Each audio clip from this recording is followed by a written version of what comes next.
Barack Obama from office, the military force. And then a few weeks later, I got another call and said that they were reconsidering. You know why they were reconsidering? Because they talked to Donald Trump. And Trump agreed that he would run. And they agreed that if he would run, they would conduct their coup d'etat as a legitimate process, rooting out the traitors within government.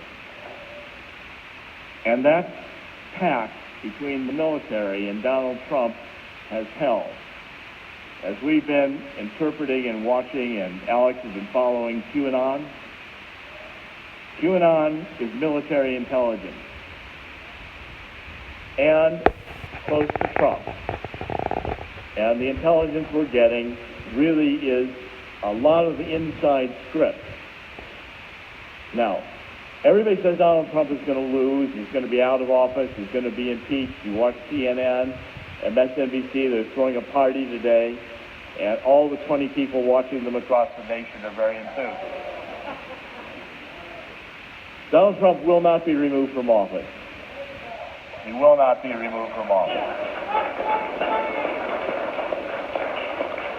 And in the counterattack he's going to launch, one or two facts that could change everything. Get a report from Michael Horowitz, the Inspector General, who details the corruption within the Department of Justice. Donald Trump is right. Maybe we should tear down the FBI building and start over again.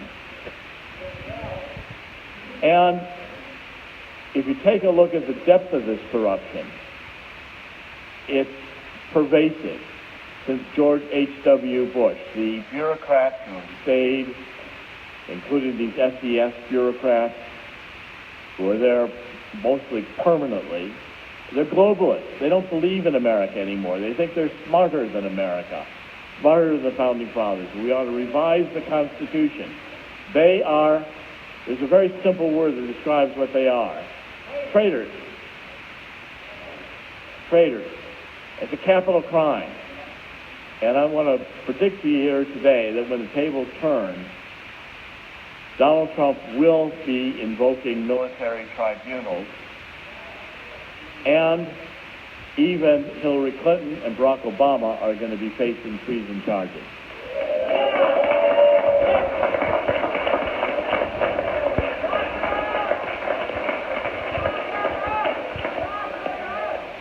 It will not end, and Donald Trump will have the courage to do that. Every time it looks to me, I've said this about Donald Trump, I've known him for decades. I said, Donald Trump always looks like he's going to lose until just before he wins.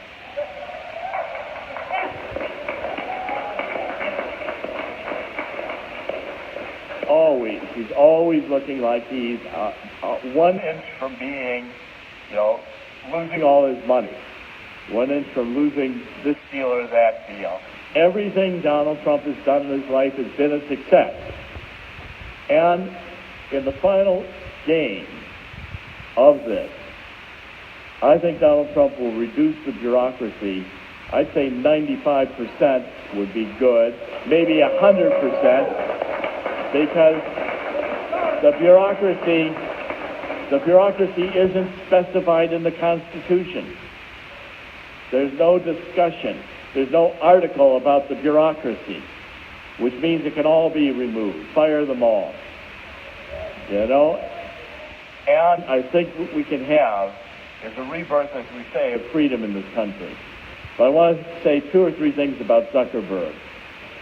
Someone has come forth as a Silicon Valley insider, anonymous, and has been writing me extensive emails, which I've now been able to validate. And the story of Zuckerberg and the others is this. Facebook, all of the major ones, Twitter, YouTube, Google, every single one of them, the creation of the CIA. They were funded by the CIA, and they were there. And by the way, They are all considered dispensable. Zuckerberg may not realize it, but he's in the ejection seat. And the button will be pushed and he'll be ejected out. But the real power in Silicon Valley is the infrastructure of the internet. It's the Oracle. It's the Microsoft, the Sun Microsoft system. These are the tracks, the railroad tracks on which the internet runs.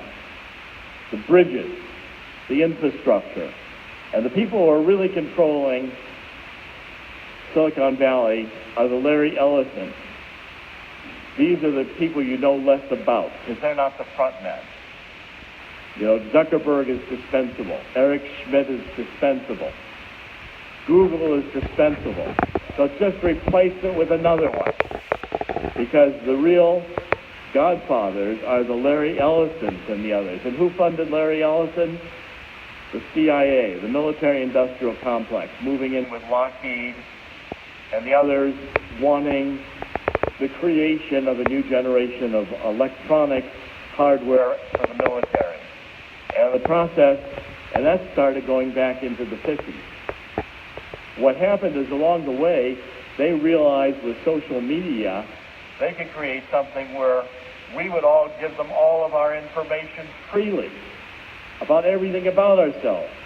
People even post pictures of themselves naked, which they keep forever. Every click you make is going right into the intelligence agencies. And then that data is being profiled and given to the New World Order. Sold for money, for advertising and marketing.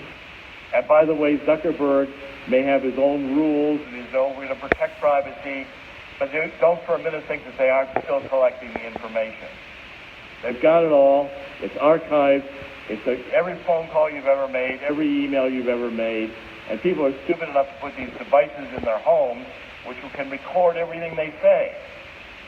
Facebook can track you even if you're not a member of Facebook. They can all do all the tracking anywhere you appear on the internet, and that stuff is archived forever.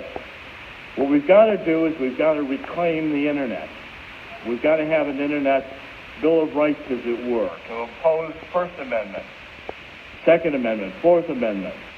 We've got to do this through Congress, and I'm here to tell you that before Donald Trump is done, the internet will be 100% regulated, or it will be broken up. Because Donald Trump understands the threat to our freedom. The threat to our freedom every one of us face with this information is so massive control that never occurred to George Orwell or Aldous Huxley that this could happen.